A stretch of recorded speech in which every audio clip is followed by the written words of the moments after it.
สบายดีพี่น้องวัดสุขุสุคนมันแต่งหน้าพี่น้องเลยสิพาเด็กๆออกไปข้างนอกพี่น้องเนาะมันอ้นกาเมา3 ล้อพี่น้องเลยมันจึงได้ไปนำกันหมดทุกคนพี่น้องเลยสิพาเด็กๆออกไปเปิดหูเปิดตาข้างนอกเลยพี่น้องเด้อรีรอติดตามเบิ่งพี่น้องว่าพาไปไสแน่อ้นว่าจะไปตลาดเนาะพี่น้องเนาะสิไปตลาดโทรหา3 ล้อมาเอาแล้วพี่น้องกับหนึ่งมากก็อยากพาเด็กๆไปสวนสัตว์น้ำแน่พี่น้องเบิ่งก่อนค่า3 ล้อบ่แพงปานใดก็สิพาเด็กๆไปขอคัน3 ล้อมันแพงตาฮอดบ่อนอันสวนสัตว์นะถ้ามันแพงก็สิบ่ได้พาไปนะพี่น้องเนาะ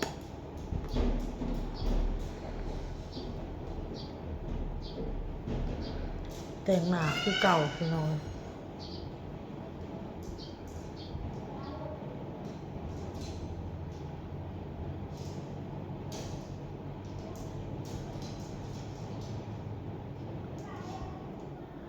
บอลเบิ่งดู3 ล้อมาแล้วบ่ลูก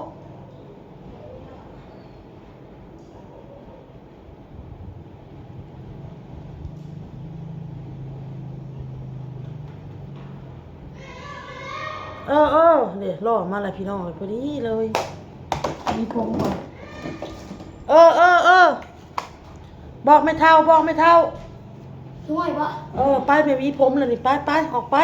อัดตู้หลังบ้านนะ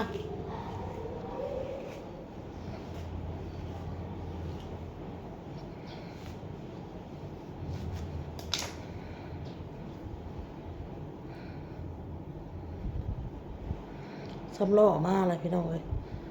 เบิ่งก่อนจะไปเจรจากับเพิ่นก่อนบ่ได้ขายเครื่องพี่น้องเอ้ยอ้นบ่ได้ขายเครื่องเลยมื้อนี้เด้อจะพาลูกพาหลานพาแม่ออกไปเปิดหูเปิดตาข้างนอกก่อนเนาะพี่น้องเนาะ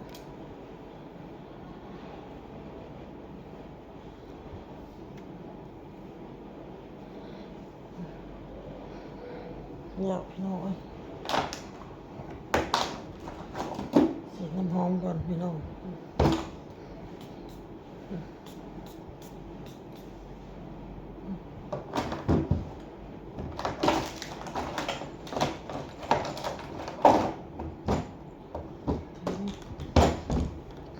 โอเคพี่น้องไปเบิ่งข้างนอกครับ3 ล้อ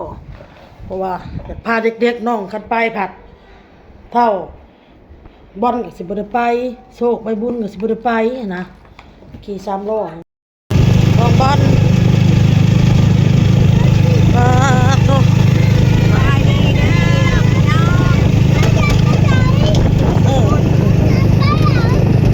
ตขี่3 ล้อ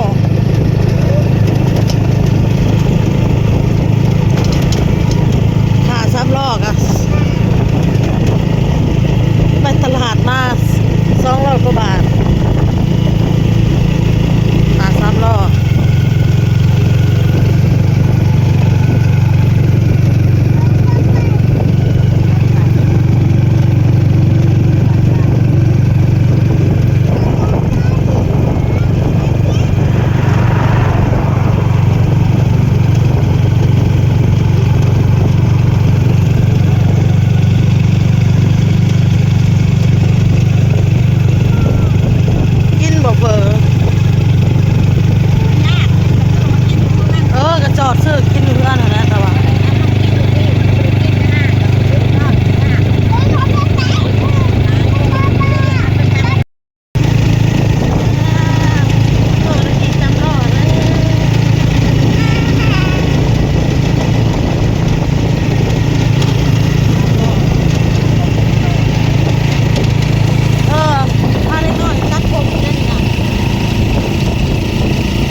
อนฮอดซานแหละพี่น้องเอ้ยออกไปตลาดได้กระเทียมโลหนึ่งมานี่พี่น้องกระเทียมน้ำตาล2 ถุงเป็นนัว2 ถุงขะนอถุงหนึงได้พี่น้องไปข้างนอกมาพุ่นจักพี่สังยาได้พี่แผ่นเพิดเท่าโศกหนึงเท่าออโต้โศกหนึงอะไรอันนี้บ่แม่นของอันนั้นบ่ของออโต้เนาะได้กระซามแน่พี่น้องข่อยสั่งกระซามเพราะเพื่อนข่อยมันบ่มีกระซามเนาะลองเอามีดมาแกะมึงลูกบอลเล็กๆพี่น้องเลยมองบอลมาตรงไหนก็มือก่อน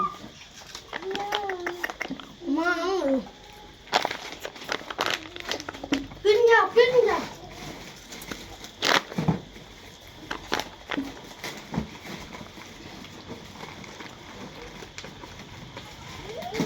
มันแตกบางนั้นที่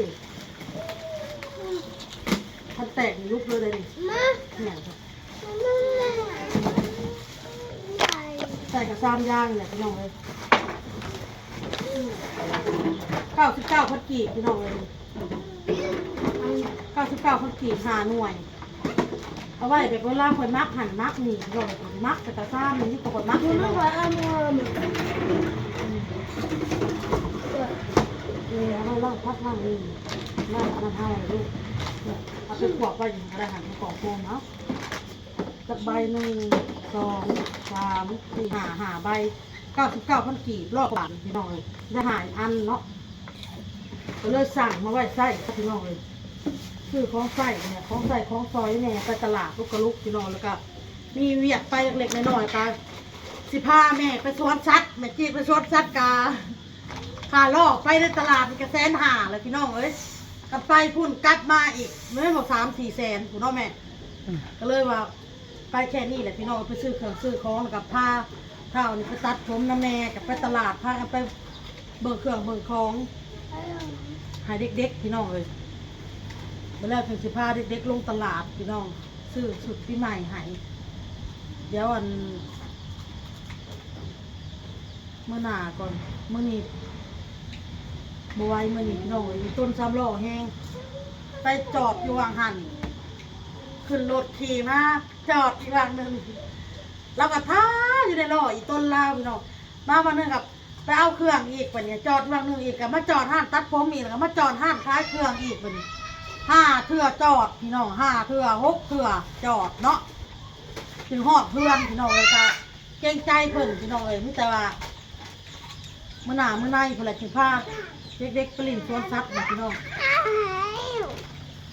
ลุกก่อนแม่คลิปนี้อ้นก็ลาไปก่อนจ้าพ่อกับคลิปหน้าพี่น้องสบายดีพี่น้องเพราะอ้นสิออกไปธุระอีกแล้วพี่น้องเลยมาแล้วก็สิได้ออกไปอีกบัดนี่ค่ะแต่สิได้ไปคนเดียวพี่น้องเลยบ่ได้เด็กๆคือบ่ได้ไปนำแล้ว